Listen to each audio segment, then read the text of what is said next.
We've had a, there we are. There's the noise I was waiting for, recording in progress. We have had a really interesting morning of a few tech things not going our way, but we're here. It's our third session of the day and we're surviving. But yeah, we've definitely had some rocky rivers of technical this morning as well, which we've navigated our way through as well as we can. The best news is we've had some great sessions, I guess. So tech aside, we're hopefully continuing that with great content with a brilliant panel with me today. This session continues that future of the high street theme. That's letting us see some really record audiences actually. So thank you for joining us again. And this time I want to drill down a little bit into understanding consumer behavior. This session has been sponsored by Trust Systems, and thank you to Trust very much for your ongoing sponsorship. You've been with the Retail Bulletin before, so thank you for believing in us and sponsoring us again. And we actually have someone from Trust with us on the panel as well. So I'm just going to ask everyone to introduce themselves in just a moment. I'm Darren, I'll moderate the session. My dog is somewhere in the apartment. She's currently having a mid-morning snooze. She might join us, she might not. I know some of you have seen her before. Someone actually asked where she was before because they were missing her. So I think they joined just to see the dog. But yeah, she may join us, but she's called Scamp and she's wandering around in the background. But I'll keep things running. We want you to get involved. What we have seen this morning is incredible engagement. We've been super busy on the Q&A button. Depending on what device you're using, it's somewhere on your screen. So please do use it. My job is to make sure that every single question that gets asked gets answered. So let's crack on and make this happen. So Mike, I'm going to come to you first, representing our sponsor, Trust Systems. You're the commercial director there as well. Tell us a bit about you and Trust. Good morning, Darren. Good morning, everybody. Trust Systems basically is a company that looks out into the marketplace, gathers up the best resources, packages them, delivers them, and then manages them through their lifetime. And we've got an array of clients up and down the high street, from the grocery end, the Aldis of this world. I've been trading with them for nearly 13 years now. And others at the other end of the market, people like HMV who have survived some rocky roads in the years. I've been with them for about 26 years now. And it's just great to see some of those businesses embracing some of the things we're going to talk about today and surviving the journey. So looking forward to the session. So thank you. Good. And you're very welcome back. And again, thank you to you for your sponsorship of the event. Lisa, how are you? Tell us about you. I'm good, thank you, Darren, and thank you for having me as part of the conversation today. It's great to be here. I'm Lisa Canniford. I'm head of product at Jaeger at Marks & Spencer. I've been part of Jaeger for 8 years. I oversee the design, buying, and tech support of, so basically the whole of product creation at Jaeger. I've been at Jaeger for 8 years. Prior to that, I was at Marks & Spencer for 14 years. So I'm back to the mothership as Marks & Spencer acquired Jaeger at Christmas. It's a really exciting time for the brand, having navigated Jaeger through COVID and lockdown, and we're about to relaunch on the Marks & Spencer platform and in stores in the next couple of weeks. So it's pretty busy. I'm sitting in the buying department, so if you hear lots of noise behind me, it's the team getting ready for launch. You're over in Paddington, yeah? We're actually based at Marble Arch, so we're literally over, yes, which is a great place to be. I didn't know they still had offices above the store there as well. So we've had a whole a floor given to Jaeger, which is really exciting. Fantastic location to be. Oh. Yeah, fabulous. Well, it's great to have you here, and I think fits so fitting for the panel today. Until we're talking about the future of the high street, and you represent a heritage brand purchased by a heritage retailer and about to make a big comeback. And I'm really excited to see what happens with Jaeger as well. So lots to talk about, I'm sure.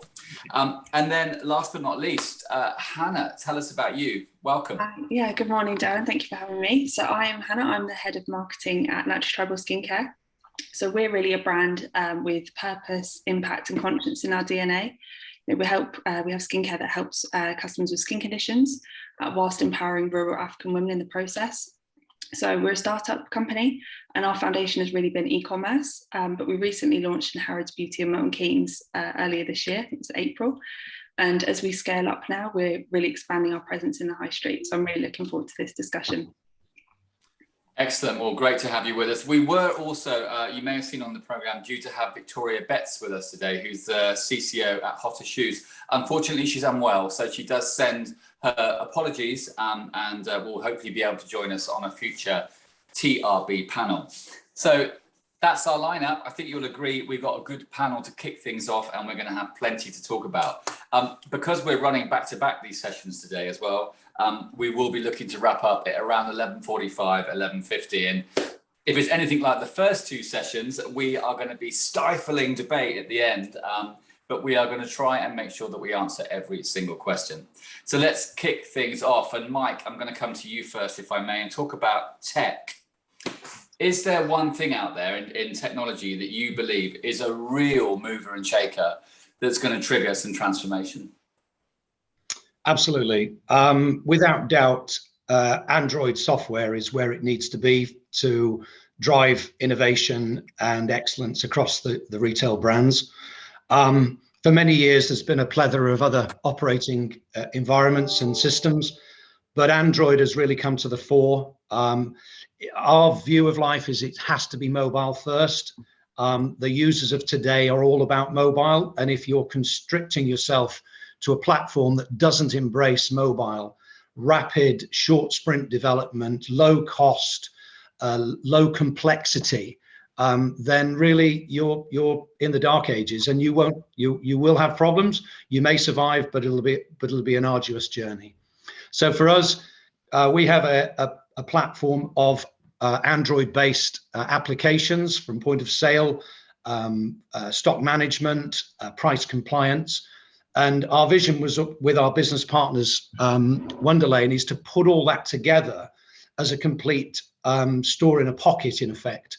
So you can have one device that can do POS, it can do payments, it can do stock checking, it could do price compliance, and it brings together compatible pieces of software, not all from our own portfolio, but embracing, widgets that will enable cameras to do things very cleverly and scan areas of the store extremely quickly, pushing down the cost of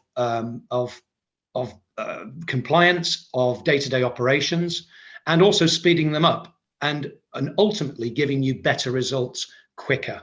So ours is all about mobilization, and the Android platform is by far the game changer out there. You're not tied to arduous licensing arrangements. You're not into difficult scenarios of security and integration.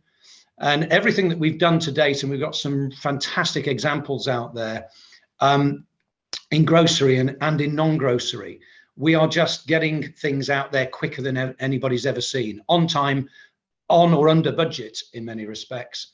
And then those businesses are coming back. We have one client, he took 1,000 devices, one per store. They then came very quickly back for another 1,000 devices. They've just placed an order for another 500 devices, because that mobilization of the application at store level is just throwing value back to the business very quickly. To have a client say to you, well, we were going to do a 3-month rollout. Can you do it in 6 weeks, Mike? Because the test stores are showing such a return on investment. That tells you you've got the game right. So for me, Android. And if you're not there, come and talk to us. Excellent. I'm sure that's going to be really interesting for some of our audience to hear. Just looking at our audience number, there's plenty of them listening to that. So if you heard what Mike said, if you want to follow that up more, Android is the way, and he'll be able to talk to you more about it offline. Lisa, online shopping, obviously it's here to stay. And what we're seeing is this kind of continued upward graph of online eating away at physical retail sales. Is that going to keep happening? Is that sort of upward trajectory for online here to stay? Or are consumers craving the in-store experience? I think the answer is both, Darren. I think, yes, absolutely, of course, online is here to stay. And I think what we've seen through the last 2 years is that a whole new generation have opened up to online shopping. So an older generation who only had an in-store experience have absolutely converted into online shopping. And I think that's a massive opportunity for everyone. Absolutely echoing Mike in his point about mobile. We've seen the switch into mobile and how that the conversion has just exploded through mobile, which is really exciting. And also, I think as retailers, we need to explore what online experience means for those older shoppers, that older generation of shoppers who've just experienced that. So how do we take them forward through that? That's a huge opportunity for retail. But equally, yes, I think that the in-store experience is incredibly important. And I think we've all been inside for a very long time. It's been so exciting to get back out, but there has to be a purpose to going back out. And I think in-store experience is absolutely fundamental. So we've always loved retail as a leisure activity. That's not going to go away, but I think there has to be more purpose to it. We've seen a lot of our high street stalwarts disappear over the last year or so.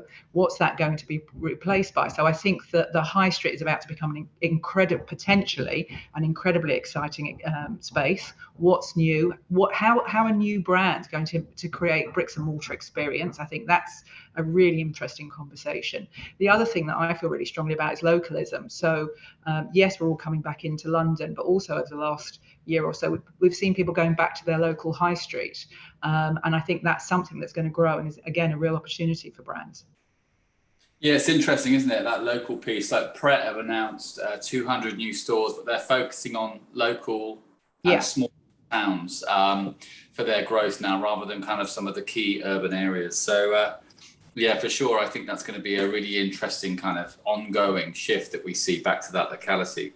I think and another point I think, Darren, is how we create a synergy between the online experience and in store. So what can we do? So click and collect, digital shopping, clienteling, all those pieces that are beginning to come to the forefront. I think that's going to really link the online experience with the bricks and mortar experience as well.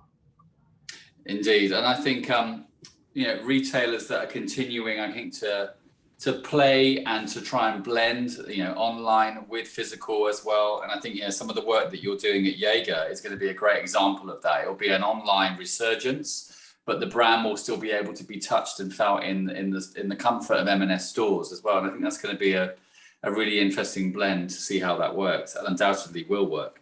I feel like I've been critical of M&S over the years. I love M&S. I'm an M&S customer, have been for life and always will be. But I felt a bit like M&S was on this kind of perpetual treadmill of transformation and not actually getting anywhere with it. And I have to say, over the last 6 to 12 months, it feels like something is beginning to finally shift. And I can see that as a consumer, but also as an industry watcher, if you like, as well. So, yeah, just a comment, because I have had a bit of known about M&S in the past. Well, interestingly, I think Jaeger and Marks and Spencer are quite similar in that they've both been here for 137 years, and they are loved by the British public. But at the same time, everybody has an opinion. Yeah, and it's a really exciting time to be back at Marks and Spencer, because absolutely. Transformation has started to take root, and it's a very different business, and it's an incredibly exciting time for Marks and Spencer. Products looking really strong, and that online experience is fantastic as well. Yeah, I think I probably own shares in the food business by now as well. I must do, by the amount of money I've spent over the years. I would never want to add it up. It would be horrendous to see the facts there somehow. Thank you. Take a breather. I'll come back to you shortly. Hannah. So Christmas is coming. The goose is getting fat, as the old saying used to say. But yeah, Christmas is coming. We don't quite know what to expect as retailers this Christmas. I mean, last year was a washout, and that's the polite version of events. Obviously, with everything that was going on in the high street, and chuck a global pandemic in the mix, and then a few lockdowns, the Christmas was always going to be challenging. How do you see this Christmas playing out? Do you see consumers staying more online, or do you think they're going to come back to the high street for that kind of festive feels? Yes, I mean, Christmas is not far away at all. I can't believe how quickly the year's gone already. It's quite scary. Yeah, I mean, you're right in terms of Christmas last year. I think was a washout, putting it like mildly. I think people were online shopping, so that's what they were able to do really. But I think this year's going to be different. I think things are easing up now. Customers really want to go out there and see, feel and touch what they're buying. But bringing it back to the beauty industry, I think customers want to experience the products like they always have. You know, we're finding they're going into stores saying they've got dry skin, oily skin, whatever it might be, and seeing if the product's suitable and really trying it before they buy it. And taking it back to what Lisa said, it really is, I love that purpose to go back out. And I think that's what retailers really going to have to bring to the fore. You know, we're finding people are seeing us online. They're visiting our website to get information, try and identify which product's right for them. But then they're going into stores that stock us, like Harrods, to try and experience the products and really have that like in-store experience tailored to them. And it's even more so when we host events in store. So we have to bring our brand to life. You know, we often have events with the founder there, and we really focus on taking the customers on a journey, but in an innovative way. So for us, it really is a fusion of online and in store. And it is that synergy. You know, you have to have a consistent journey for the customer. They have to have a consistent experience, both in store and online. And I think that's what's going to bring customers back to the high street. And you know, definitely for this Christmas, I think we'll see that. Someone's just actually asking a question about Naturally Tribal in the chat. They want to know whether you would or are you doing pop-ups? Have you ever done pop-ups, or would you? We have done several pop-ups, and it is something we're continuing. We actually just had a pop-up last week in Costco. We've done pop-ups in John Lewis, and we host events in H Beauty as well. So we are doing pop-ups, and it's something we continue.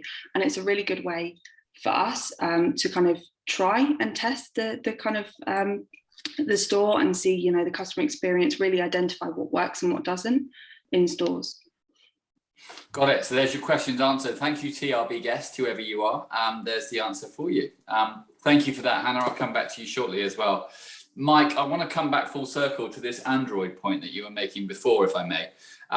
So can you spell out the advantages of Android in the in-store technology market? Yes, I can. And interestingly, when I hear Hannah and Lisa speak, I know that we're on the right track, because all the things that they're seeking to achieve and are being challenged by on a regular basis, the things that we're creating with hardware manufacturers, with a software platform that comes together in a way in which you haven't been able to do before, either by way of price point, and take for example, self-checkout. Self-checkout is seen as a means of moving the point of exit and payment, but actually it can be so much more if you actually embrace the technology. If you think about what a self-checkout exists of, it's got a touch screen, so you've got a visual presence, something that a traditional point of sale device didn't have, apart from a small linear piece of output saying how much it was or what the product was that you were buying. You've got an engaging platform here. So what we're looking to do, and we're talking to some clients at the moment about innovation around self-checkout, aided and abetted by, in particular, a new product that's been brought to market by Samsung. The price point with our software is now half the price of what a traditional self-checkout is. So all of a sudden, the market's just opened up. That tier 2 and tier 3 market can now enter the self-checkout market in a way in which it was not able to do before. For enterprise businesses who want to put more out there and do more things in different ways, whether it's a small format convenience or a large format with specialized, whether it's a pop-up area or something like that, all of a sudden you can inform, you can display, you can have a gregarious environment going on because you've got a touch screen. Oh, and by the way, it's also a payment point. So you can either buy in store if it's in stock, or you could do a deliver to home or a click and collect. I mean, the possibilities are endless, but you have to have the essential ingredients, and that is a platform that will integrate with the device in the first place without complicated APIs and reliances on multiple levels of complexity, and getting it out there quickly at a price point that you can actually get a return on very quickly. So we're really excited about innovation around self-checkout, not just for queue busting and other forms of exit. It's obviously been a very popular form of exit point and payment point for people during the pandemic for all the reasons that we'll know. But now you can take that to another level. So, you know, Lisa, for example, could say, well, I'm going to open up Jaeger in 5 stores, but I want to put it in 50 stores.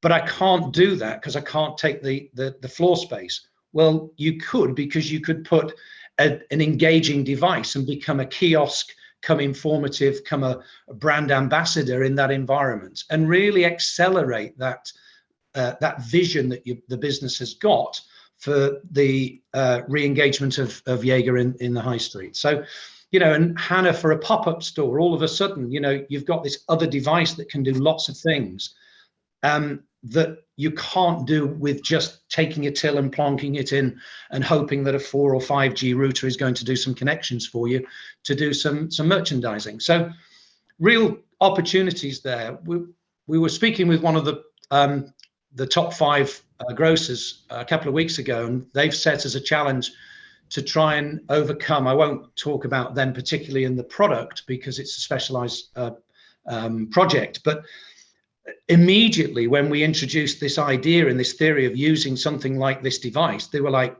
the lights were on, the engagement level in the room went up tenfold.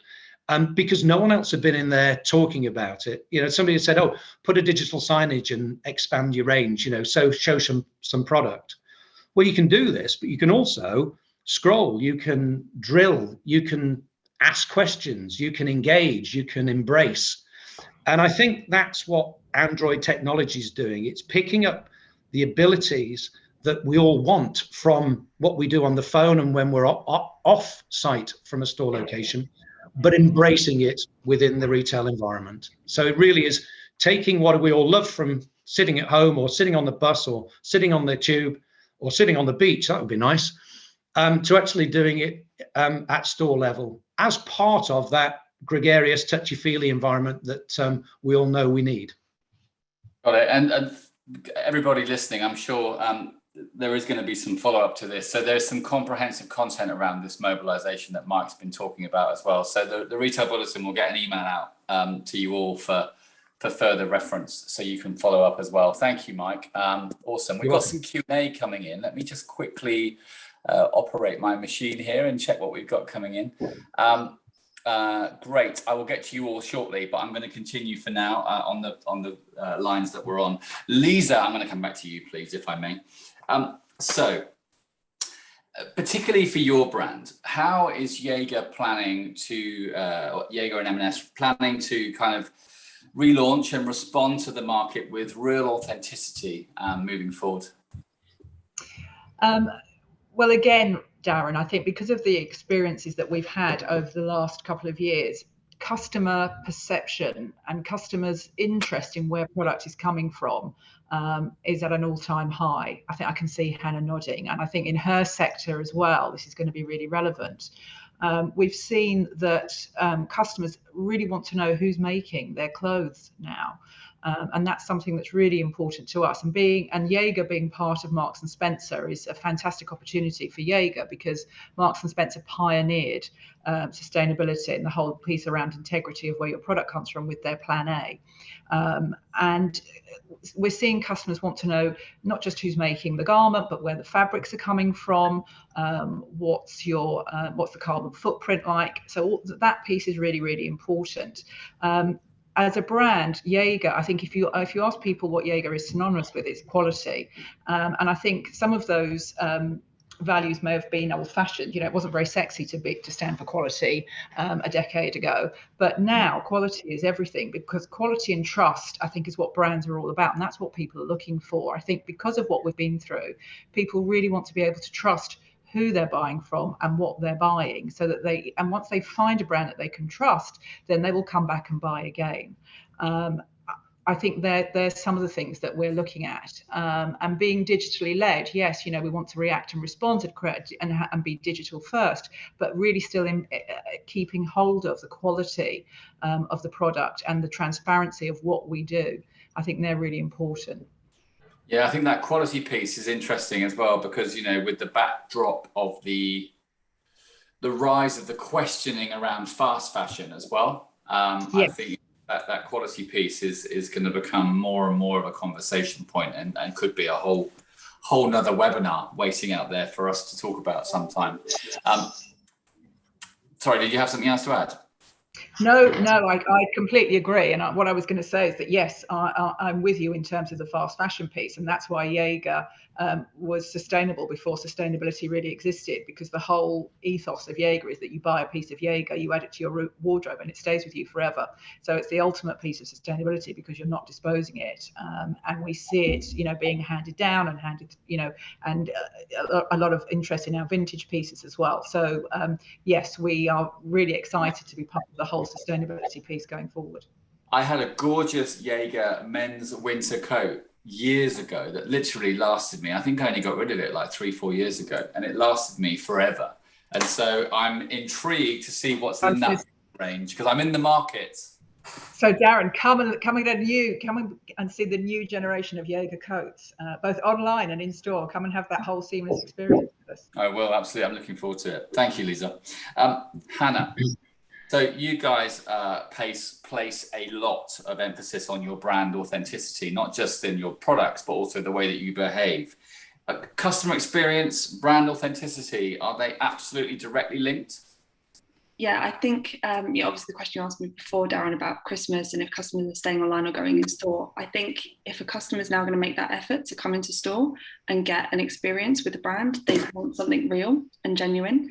And I know we keep talking about the world we've just come out of, but I think it made us realise so much and about how brands with value and those that are real and authentic with their customers are the ones that people are resonating with. So for us, absolutely, customer experience is directly linked to authenticity. I think for us, we really focus on taking the customer on that source to jar journey. We're very transparent and open with our customers and always have been.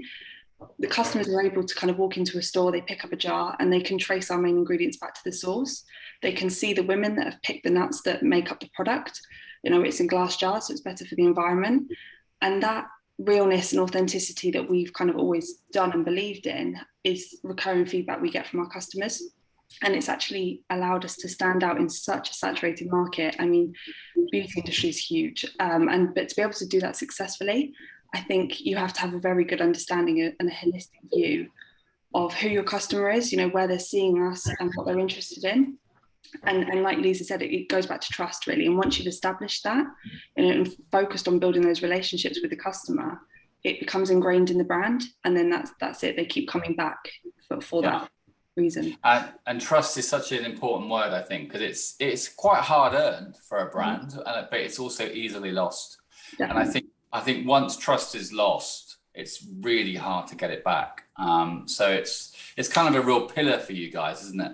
Yeah, it is. And it's something that we kind of stood by from day one. We're very transparent about our values and things, and we communicate it to our customers across all channels that we're on. So we've kind of stood by it.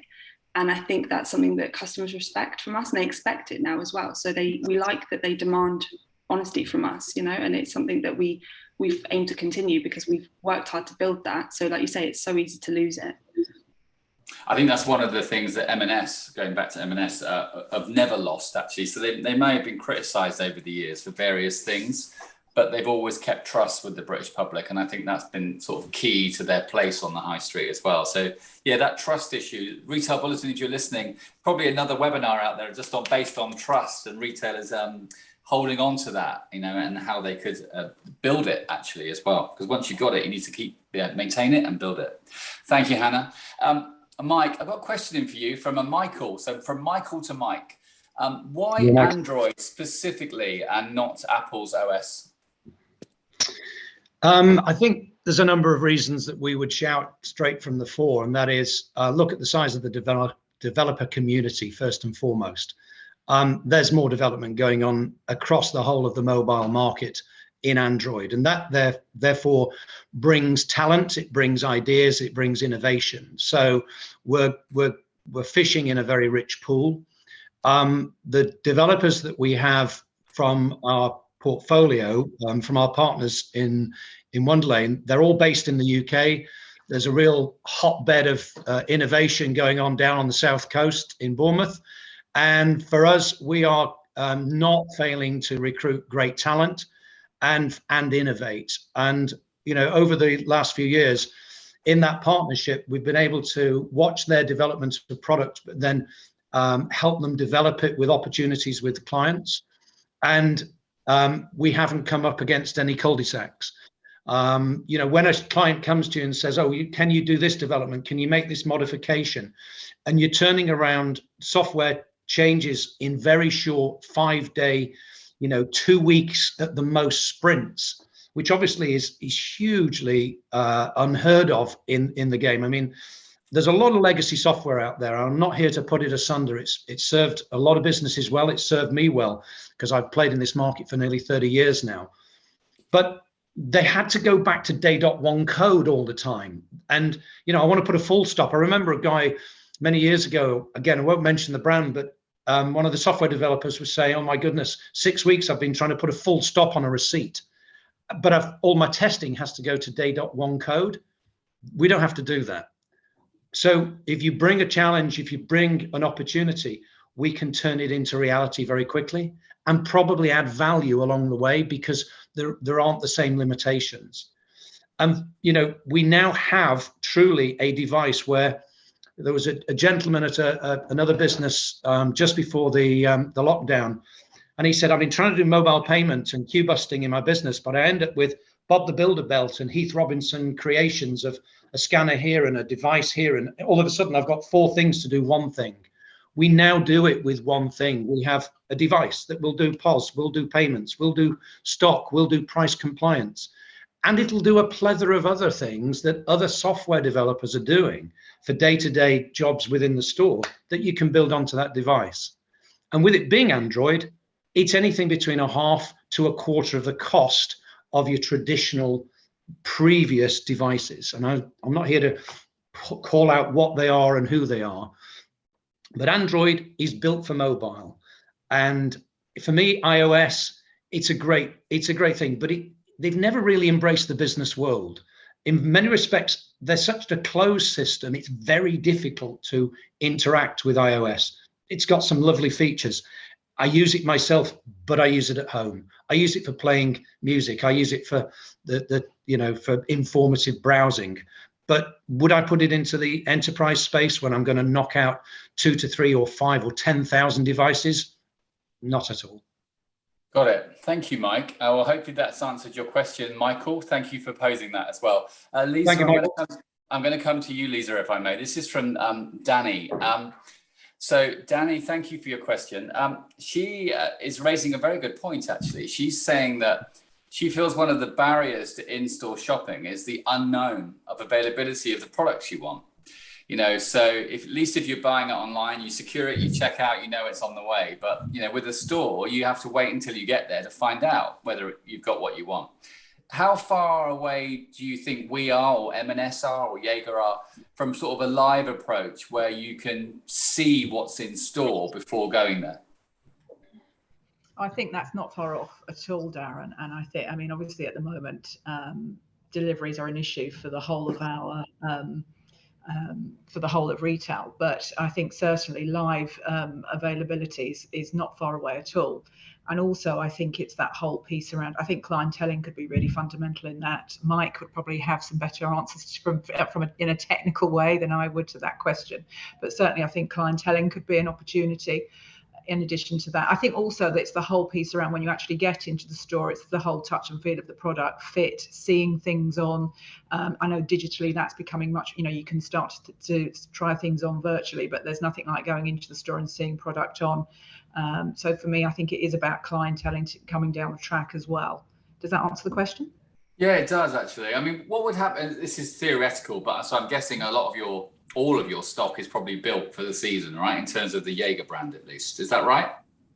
No, it's not, because it's a timeless brand. So it's about having pieces that you would always, Jaeger you will come to for wardrobe building essentials. So we make the beautiful white shirt, the fabulous black pant, those things that you will always want in your wardrobe. And because we live in a different world now, product has to be seasonless. So you can wear something you'll wear in September, you can wear in, look at the weather we've just had. So it's not about, and also from a sustainability point of view, you don't want to be bringing in a whole heap of stock and then marking it down within 6 weeks. So there has to be an element of product that will be there forever. But then obviously we all want some newness and excitement. So it's layering those pieces on the top. And it's a great way to do that digitally to start off with, and also having a little bit of that in store, so the customer can go and find that. So that's that whole piece as well around the seamless experience of online and in store. There's a lot of scary headlines out there today, even with this whole looming logistical crisis, not just the petrol, but the knock-on effects of that.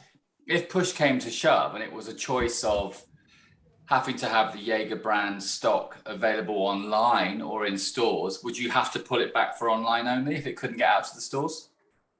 Well, again, it's about having one pot of stock and that you flex it and coming up with other solutions. And again, Mike can probably give you much more technical responses to the question, but certainly I would say it's about having a pot of stock that you then flex, so that you know exactly where your customer demand's coming from. So whether it be digital, if it's online or in store, you can react and respond accordingly. And joyously, I'm in a business where we can do that. Got it. Thank you very much for that insight. Darren, as well. can I comment there, Darren? Yeah. Yeah, so it's a really interesting point you make there, Lisa. I can't, through any technology that I've seen to date or think of in the future, replace touch. So I was out on Oxford Street and Regent Street this weekend with the family, and everything that we wanted to buy, because we were going for some particular purchases, had to be dealt with by touch. In some cases, what we wanted wasn't there in our size, and therefore we felt like we'd lost. Although we'd made the journey, we'd found the fabric, we'd found the design, they didn't have the size. And to have been able to have executed an order with them to have been fulfilled later would have been perfectly satisfactory. So it was a lost opportunity for us and a lost opportunity for the retailer. And we actually didn't just go and buy something somewhere else, because it was, it was that touch and that feel and that emotional engagement that we were all about. What technology needs to do is try and fill the gaps, is to close down the dead ends and open up new highways to availability and selection and choice and execution of sale. So that's the challenge that we try and wrestle with clients on a daily basis. And it's being customer first, I think, in that conversation, Mike. I'm not a technology expert, I'm a customer expert. So it's about understanding the customer and the customer journey. And for my customers, it's about understanding the quality of the product. So how do we create those experiences online in as authentic a way as we possibly can as in store? And that's something that we've been working on with the Marks and Spencer team, and everybody will start to see in the next couple of weeks, which is really exciting. But I think it's really leading with the customer and their needs and wants and desires and replicating that online. You've got an aspirational brand. It's a product that's been around for years. It's got a real cachet, and it's not something that you can take for granted. You have to still go and engage with it. So I think there's a lot of people going to be looking forward to seeing it back on the high street. Thank you. We're very excited. Very excited. Got it. Thank you guys so far. Hannah, I'm going to come back to you if I may. And it's kind of a slightly different subject. It's coming from a TRB guest, and they're doing research on the notion of country of origin, and they're looking into how Brexit maybe impacted that, and made in and so on. That's really important for you guys, isn't it? Your origin, and how do you express that and get that across, and how does it benefit your brand? Yeah, I think obviously with Brexit and everything, the last kind of couple of years has had a huge impact on country of origin. I think also it's a generational thing as well. I think customers, with sustainability and things like that, they really want to know where the products are coming from. I mean, we formulate, test and manufacture in the UK, and it's something that we're very transparent about. We have that on our packaging, icons that say where it's come from. But it's also, we've seen a growth of brands now, like especially e-commerce platforms that have established in the last couple of months that just stock British brands, so they've kind of reaching out to a variety of retailers, looking for brands that are made in the UK so that customers can easily find them. And for us, I think, if a brand is made in the UK, it kind of spells quality all over the world. It's got that association with it. So it really is something that we're seeing a growth in, and I think that will continue. Thank you for that. Mike, I've got a question in for you, if I may, please. Thank you for all these questions. It's great. It's just from an anonymous attendee, so thank you, whoever you are. But they're saying, what would you say to retailers who are hesitant about mobile pay and self-checkout in respect of theft. What technologies can help retailers remove the fear of that? So there's some interesting studies being done. There is one retailer who has actually gone full self-checkout. And they've actually, I don't think this is the answer, but it gives you part of the answer. They've actually accepted that shrinkage will always happen, and shrinkage will increase if they go to a self-checkout store only. Now, this isn't one that's modified by all the cameras and it's a walk-in, walk-out, similar to that Aldi have just announced in Greenwich. But you know, I think there's that cost over loss.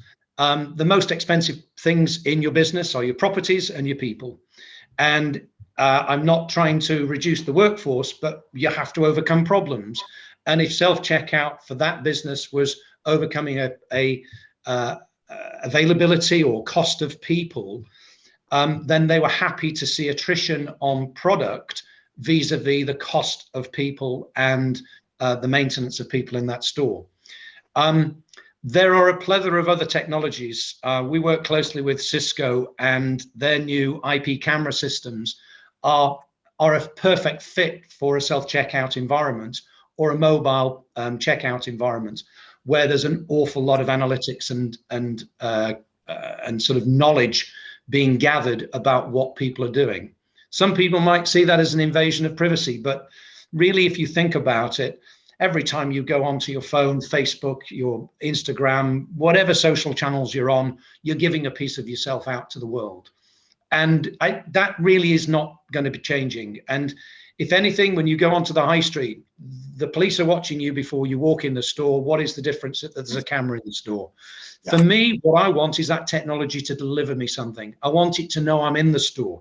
I want it to deliver me an experience. I want it to shape my visit and my experience.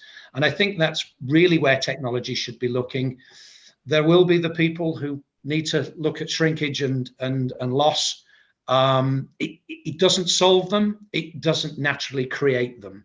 But there's a lot of interjecting and blending technologies. Nothing basically operates in isolation. Got it. Thank you, sir. We are getting towards the end, so I'm going to ask all of you for closing words, if I may. And bearing in mind this discussion is talking about consumer behaviour overall as well. I want to go back to that trust point, and really, I guess, ask you all for some closing words around how successful retailers maintain and build trust in their brands. So that's your closing thought of the day.